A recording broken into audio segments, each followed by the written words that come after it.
Good morning students. Welcome to Harda Degree College YouTube channel. Myself Huma Shamim Bhatt. I am here to discuss the previous year's question paper. Now the 26th question.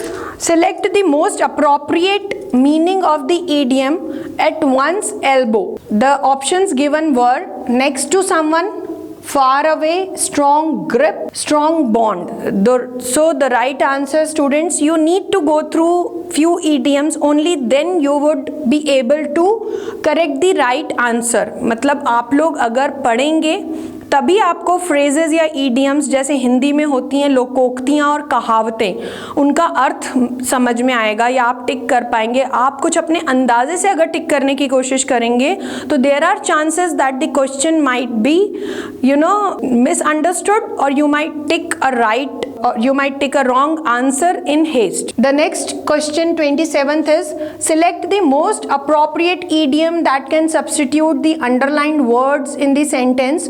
Karan was sacked from his job because of a grave error on his parts. मतलब करण को क्यों job से या तो terminate किया गया था या वार्निंग दी गई थी, तो he made a grave error. So the grave error here means इतनी बड़ी गलती जिसका कंपैरिजन किया गया है हिमालय से, या कह सकते हैं कि he committed a mistake that was a Himalayan blunder. So the right answer is option D, Himalayan blunder. Find the correct word to complete the proverb. तो एक प्रोवर्ब दिया हुआ है, a penny dash is a penny earned. तो अगर एक पेनी या कुछ पैसा अगर आप बचाते हैं दैट मीन्स आपने कुछ पैसा कमाया. मतलब even if a person is not earning but if he saves some money it means that he has earned it. So वो कहावत यहाँ पर कैसे पूरी होगी, अगर हम राइट ऑप्शन ए को फिल करेंगे इस पर्टिकुलर लाइन में, a penny saved is a penny earned. इसीलिए बचत पे कई बार ज़्यादा स्ट्रेस दिया जाता है कि अ फैमिली और अ पर्सन और an individual should save some money from his savings और from his not savings from his earnings, so that in future if there is any kind of calamity or there is any kind of urgency, he or she should be able to utilize it or use it for himself or herself. The next again proverb you can see is as you sow so shall you reap. मतलब हिंदी में बहुत famous line है, जैसा आप बोएंगे वैसा ही फल आपको मिलेगा, या वैसा ही फल या वैसा ही फसल या वैसी ही फसल आप काटेंगे. जो आप बोते हैं या जो कर्म आप करते हैं, it deals a lot about the Karma philosophy also. What you do would come back to you. या जो आप करते हैं वही आपको यूनिवर्स लौटाता है, या कह सकते हैं कि जो आप बोएंगे वही आप काटेंगे.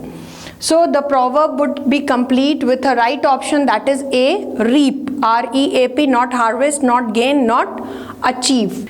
Then the 30th question, select the most appropriate meaning of the idiom all eyes. मतलब इस idiom को complete करना है तो ये आपकी बाध्यता है कि इस idiom को अगर आपने पढ़ा होगा तभी आप ये बता पाएंगे कि ये idiom complete होगा with the right words, that is watching eagerly, neither it is watching with anger, watching with no interest, not watching at all. ये right option नहीं है. The right option is all eyes watching eagerly. कई बार ऐसा होता है कि अगर हम कुछ ऐसी घटना का वेट करते हैं जो सालों साल में या बहुत सालों में होने को होती है या होने वाली है, जैसे अयोध्या मंदिर का अगर हम बोलें कि सालों से सपना था भारतवर्ष को या फिर वहाँ के या यहाँ के जो नगरवासी हैं उनको या फिर भारतवासियों को, वो सपना जब पूरा हुआ तो जब लाइव कई टीवी चैनल्स ने उसको दिखाया तो we can say that all eyes were watching eagerly. So the right answer is all eyes watching eagerly. When does an informal telephonic conversation typically take place? एक informal conversation कब complete होती है? When a person is calling a friend. जब hotel details के लिए call करते हैं हम इनफॉर्मल नहीं हो सकते. कॉलिंग अ कोलीग और a boss we need to be formal. When sending written messages we need to take care of some kind of writing details, or we need to be formal at times. But when calling a friend we can be we can speak our heart out, या हम अपने दिल से जो चाहते हैं वो बात कर सकते हैं. So it is a kind of informal message. Delegation of responsibility must be done with what? It should be done with empathy, not rudeness, not dominance, not disrespect. Already student empathy और sympathy पर मैंने अपना एक short video बनाया था. I hope you would have gone through. अगर नहीं तो मैं यहाँ पर बताना चाहूँगी empathy मतलब जब आप किसी के लिए कुछ ऐसा feel करके सुनते हैं उसके दुख को या उसकी बातों को किसी अन्य व्यक्ति की, that means that you are empathetic towards him or her. It also means that putting your leg in someone else's shoes. So that is the meaning of empathy. जब आप जो व्यक्ति आपके सामने, for example आपका कोई friend किसी particular incident से दुखी है और वो आपसे कुछ शेयर कर रहा है, तो आप उसकी जगह अपने आप को रख कर आप महसूस कर पा रहे हैं कि उसने क्या दुख को महसूस किया होगा. That means you are having an empathy towards him. So here in the question when you are given a responsibility, जब कोई व्यक्ति आपको responsibility दे के जाता है, so in that case also you need to be empathetic towards your employees, towards your team, towards your colleagues or whatsoever. One need not be rude, one need not be dominating or should not disrespect others' well-being or other human beings. Blog is also a shortened form of web blog. Web blog writings कुछ मैंने discuss किया था syllabus में भी कि कुछ paragraphs हैं या कुछ आइडियाज़ हमें इन टॉपिक्स के बारे में पढ़ना होगा, तो ब्लॉग राइटिंग के बारे में भी हम क्लास में पढ़ेंगे. तो ब्लॉग शॉर्टेंड फॉर्म है किसका? वेब ब्लॉग का. Then what does V in the vlogging means? It means video. So now the next question, what does V in the vlogging means? So it means the right answer you can see here is video. Let us see what else are the objectives that were given in the paper or in the examination. What else had been given in the options? Option B is virtual, C is visual, D is view, but the right option is answer A, that is video. So in vlogging, V stands for video. Your resume is a tool with one specific purpose. Is it to get a job? Is it to win an interview? Is it to discuss salary? Or is it to introduce yourself? So the right answer is, it is to win an interview. जितना अच्छा आपका resume होगा, it will help you to go through the interview very easily because it is a mirror image of a person's achievements himself and his academic accomplishments. So one should take care. या students, जब भी आप जाएं कभी किसी interview के लिए, the resume that you made should be an exception or it should be of an exceptional quality. So it would help you to go through it very well. 36. What should not be a part of resume? So contact information, additional information, employment history or education. Unnecessary ki additional information is sometimes not required. So we should only write what is necessary. Say few personal details, contact details, आपके academic qualifications, आपके experiences, वो सब कुछ. और इसका format भी हम लोग डिस्कस करेंगे जब हम क्लास में ये टाइटल या ये सब्जेक्ट पढ़ेंगे कि रिज्यूम राइटिंग कैसी होती है या how should one write a resume. Then 37th, that is the primary and essential document in the criminal proceedings. So FIR is the primary and essential document. जब भी कोई क्रिमिनल प्रोसीडिंग होती है तो रिटन में जो पहला डॉक्यूमेंट कोई व्यक्ति अपनी तरफ से पेश करता है या रिटन में जो कंप्लेंट देता है, that is first information report or also known as FIR. What is the most effective way of closing an email? Is it with a social message? Is it with a clear and achievable message? Is it repeating the subject line? किस तरीके से एक email को आप close कर सकते हैं? Email writing पर भी हमें कुछ पढ़ना है, कुछ स्टडी मटेरियल रहेगा हमारे पास अवेलेबल.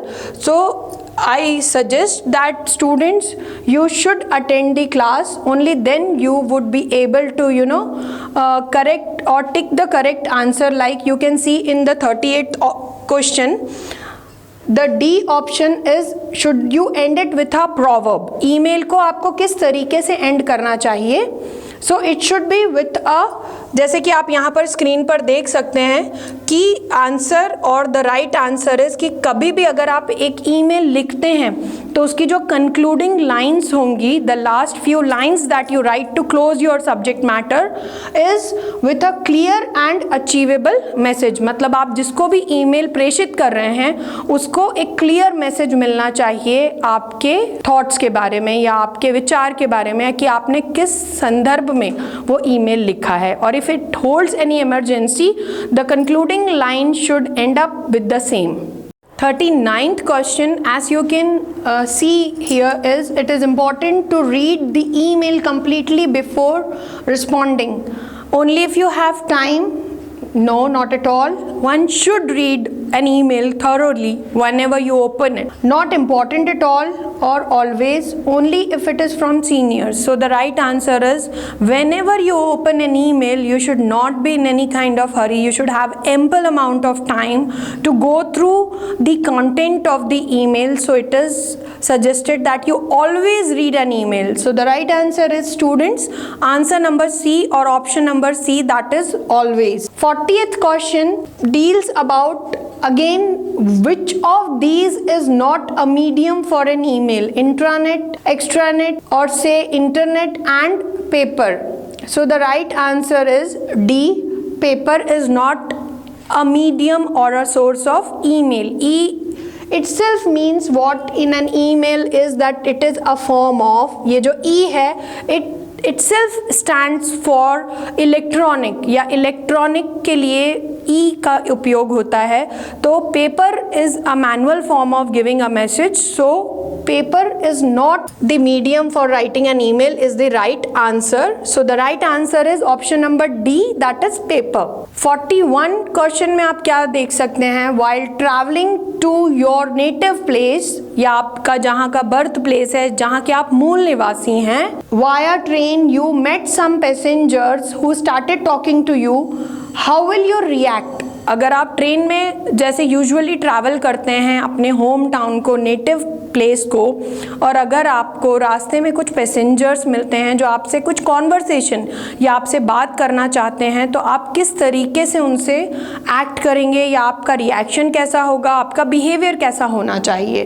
तो जो ऑप्शंस आप देख रहे हैं वो हमें देखते से ही फील होगा कि ऑन एन ह्यूमैनिटेरियन ग्राउंड्स पर भी अगर हम देखें तो ठीक नहीं है और एथिकली भी ठीक नहीं है.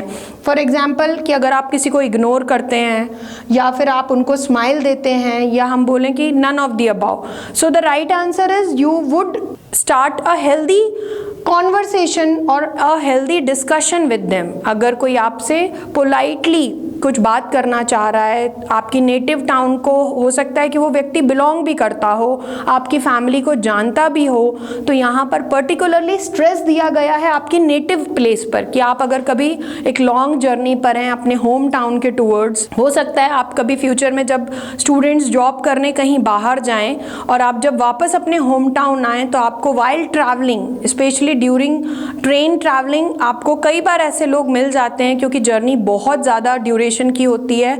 सो इंसान को बोर्डम होता है, बोरियत होती है. तो अगर कभी कोई आपसे हेल्दी कॉन्वर्सेशन या फिर अगर आपसे बात करने की कोशिश करे तो you should try to discuss something that is very healthy or appropriate or genuine. In the 42nd question, while meeting someone for the first time, how do you greet them? आप उनको कैसे greet करेंगे? तो the right way is shake hands with them. You do not give them a big hug and smile. You do not smile and nod towards them. The right answer is you shake hands with someone when you meet for the first time. The following piece of conversation are related to someone's journey by airplane. Airplane में travel करते समय जितने भी ये next question है students up to 50, ये travelling by air और से जब हम एयरप्लेन से ट्रैवल करेंगे तो उस समय कुछ क्वेश्चंस या फिर वो कंटेंट जो आता है, अगर कुछ लोगों ने किया हुआ है ट्रैवल एयरप्लेन से तो उनके लिए बहुत ईजी होगा because it deals a lot more about the practical experiences that you have while your journey or while traveling by an airplane or aeroplane, I should say. For example, the first question, excuse me, where is the Indigo check-in desk? So the right answer is desk, not station, not table or anything else. So the right answer in this particular question 43 is कि अगर किसी ने आपसे पूछा कि where is the Indigo check-in, तो क्या होगा आंसर उसका डेस्क, वो डेस्क के बारे में ही पूछेंगे. 44, I have a dash stopover in Jalandhar on the way to Jammu. कई बार कनेक्टिंग फ्लाइट्स होती हैं, सो the right answer is stopover. Is the flight on schedule, क्या फ्लाइट डिले तो नहीं है? So the person would ask you, is the flight on schedule, not hour, not departure, not anything else. 46th, do dash to take off my shoes. Do I need to, और I यहाँ पर missing है. Do I need to take off my shoes, क्या मुझे shoes निकालने की जरूरत है? और all of the above. So the right answer is here, as we have seen, is what? Need. Do I need to take off my shoes? Then what dash of juices do you have? What kind of, कितने प्रकार के juices आपके पास हैं? If in case a person is willing to intake juice, he would ask, if in case he is inquiring about the kind or the quality of juices a particular person may have. कितने प्रकार के juices हैं? What kind of juices do you have? So the right answer is B. I lost my dash pass, can I get another one please? मतलब airplane से travel कर रहा है कोई व्यक्ति और वो अपना बोर्डिंग पास कहीं गुमा बैठा है या मिस हो गया उसका. If in case he has lost it, so he is talking about what? Boarding pass. क्या मुझे दूसरा मिल सकता है? So the right answer is C, I lost my boarding pass. 49th, there is a half an hour, there is half an hour delay, not depart, not late, none of these. Half an hour या आधे घंटे का क्या है? Flight का delay बता रहा है. So half an hour delay, यहाँ पर जो ऑप्शन है उनमें the right answer is what? Delay. Flight delay है या फ्लाइट देरी से उड़ान भर रही है या चल रही है, तो इंटीमेट किया जाता है किसको? पैसेंजर्स को in advance. There can be announcements if you have heard or if you have traveled sometimes. The metal in my belt dash the alarm, set off, took off, went off. So the right answer is none of these. Thank you so much students. I hope you would get quite detailed information regarding the content. इससे पहले वाले video में syllabus share किया गया था और उसका practical experience आपने इस 50 MCQs के माध्यम से पढ़ा, देखा, समझा. आई होप आपको काफ़ी क्लैरिटी और गहन अध्ययन कर मिलेगी. Thank you so much.